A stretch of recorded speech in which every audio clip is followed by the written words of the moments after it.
Welcome to Fully Booked, the bookish podcast where I'll chat about all things book and reading related.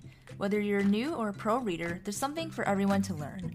I'm here to help you on your reading journey and find that next great read that will keep you fully booked.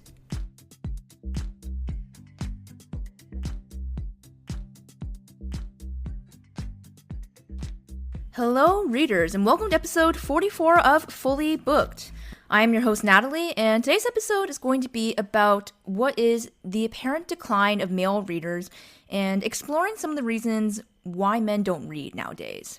So the idea for this episode started out when I actually found another book channel / podcast that had an episode on this very topic. And if you guys can't tell, in addition to being a podcast creator, I am also a huge podcast consumer and find it a great way of learning and digesting new information. And this episode helped spark some inspiration, so much so that I'll link the episode just in case you guys also want to go listen and follow their podcast. FYI, it's called Life on Books. So, to start off, I did find some stats while researching this topic, but I want to focus more on a couple points that I've just observed in my time as a reader and in general. Partly because most of the stats I found surprisingly didn't support the argument that men read less than women. For example, I looked up stats on mobile phone usage, because obviously it is one of the great evils of today that pulls us away from doing many more productive things. And it turns out women are on their phone more than men, with one study citing a daily average of 166.78 minutes for women compared to 154.26 minutes for men.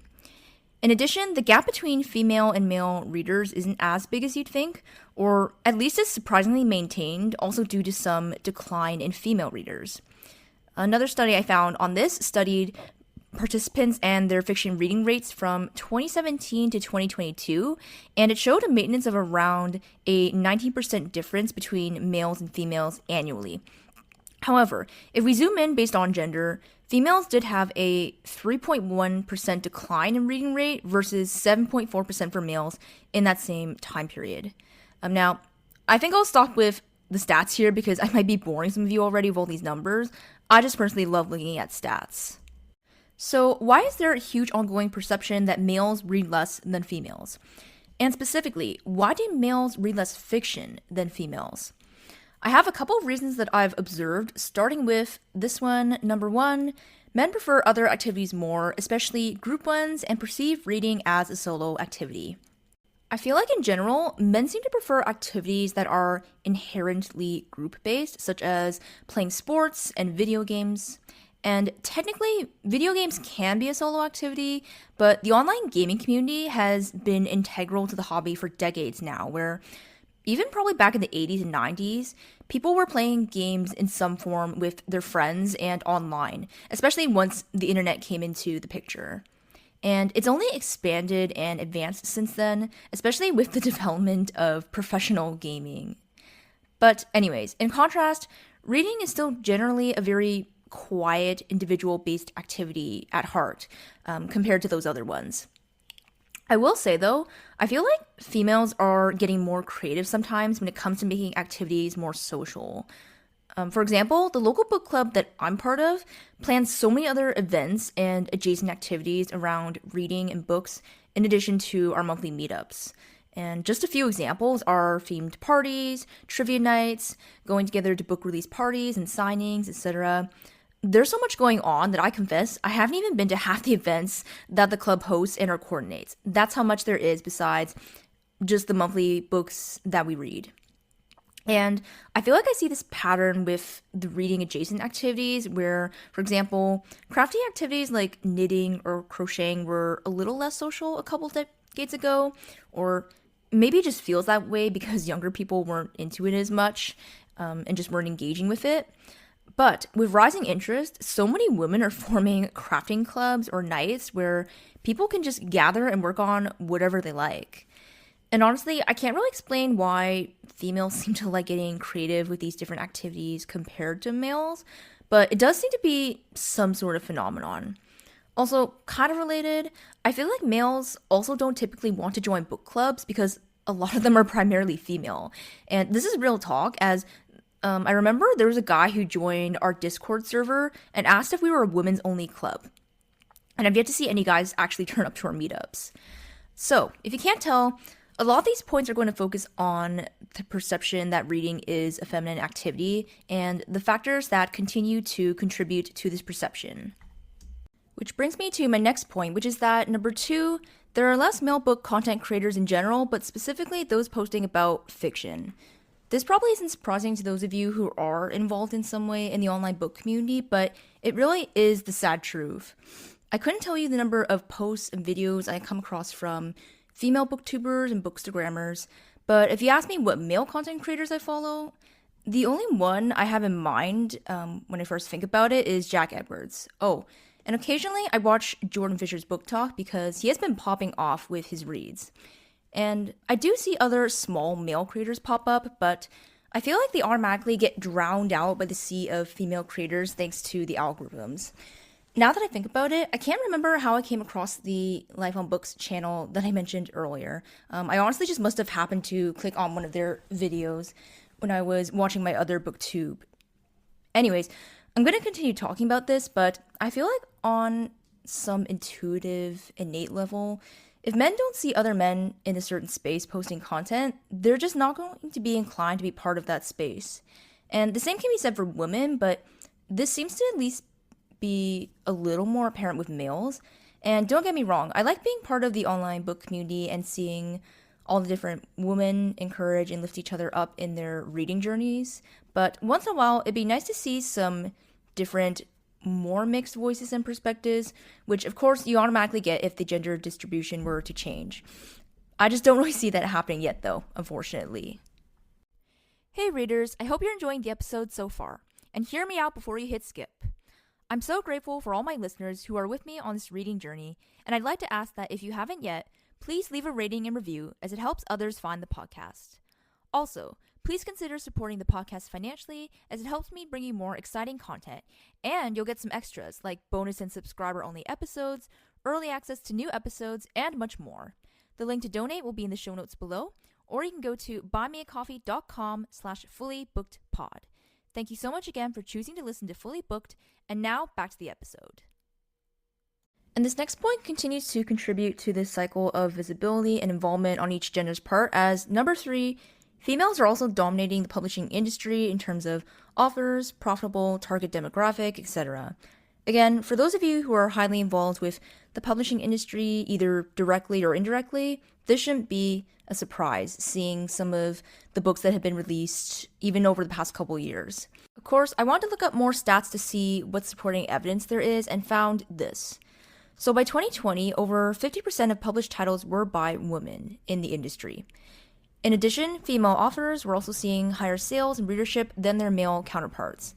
Now, this isn't to say that male authors' success is being prevented, but the numbers do make sense if we keep in mind that, again, as I kind of mentioned earlier, females are more inclined to read female versus male authors. In addition, some research shows that there's a growing pay gap and less visibility for female versus male nonfiction authors. And this isn't part of the research, but I feel like some of the notable subgenres that males are drawn to, such as business, finance development, philosophy, etc., have more visible male authors. And on the other hand, they are not as drawn to the subgenres such as memoirs and pop psychology / self-help, where female authors get the spotlight a bit more in terms of nonfiction. Which, speaking of nonfiction, this leads into my last point for today, in that number 4, reading nonfiction is an entire personality for males due to an obsession with learning all the time. So I'll be honest, I think in general over the last couple of years, reading only nonfiction has become a personality divide within groups of either men or women as well, where you either only read nonfiction or you only read fiction. It's honestly pretty rare to meet people that read a good mix of and actually enjoy both, which I do genuinely believe I'm one of those rare few.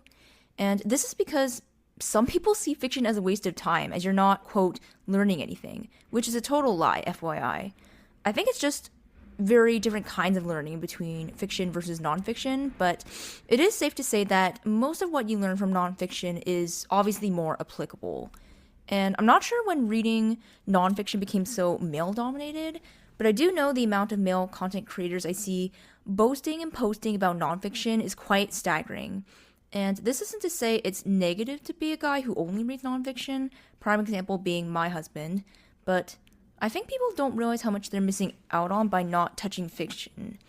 Besides the pure escapism element, studies do show improvements in cognitive abilities, memory, creativity, vocabulary, and empathy. Of course, you don't need to know words like loquacious or ensorcelled to get through life. That's just throwing in some of my real life examples of those words that have come up for me. But there's a certain personality that fiction books add to one's life.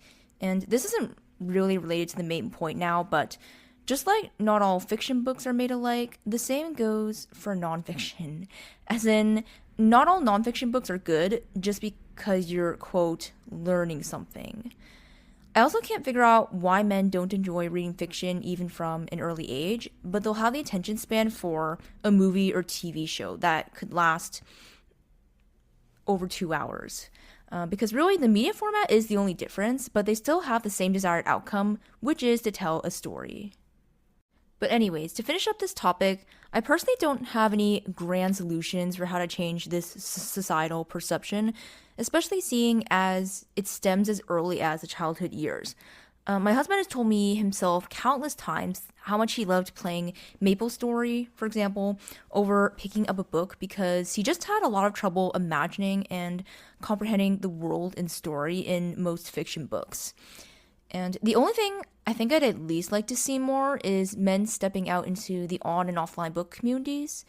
Even if it's just posting some Goodreads reviews here and there, that would at least be a start. Which, FYI, apparently there's over 150 million Goodreads users, 40% of which are male. So I know y'all are out there. And this isn't really part of a conclusion for today's topic, but I have been wanting to do more book rec episodes, specifically ones for guys. And again, I'll be honest, despite picking up books from all different kinds of genres, I feel like I've still yet to find some solid picks that I think the average male will actually enjoy. Again, going based off of today's perception of males. So, if you do want me to make that type of episode and you've made it this far, comment or DM me books for men, so I can get that push to finally do that type of episode and compile those picks. Or comment any other insights you have on men and reading books below so we can continue this discussion.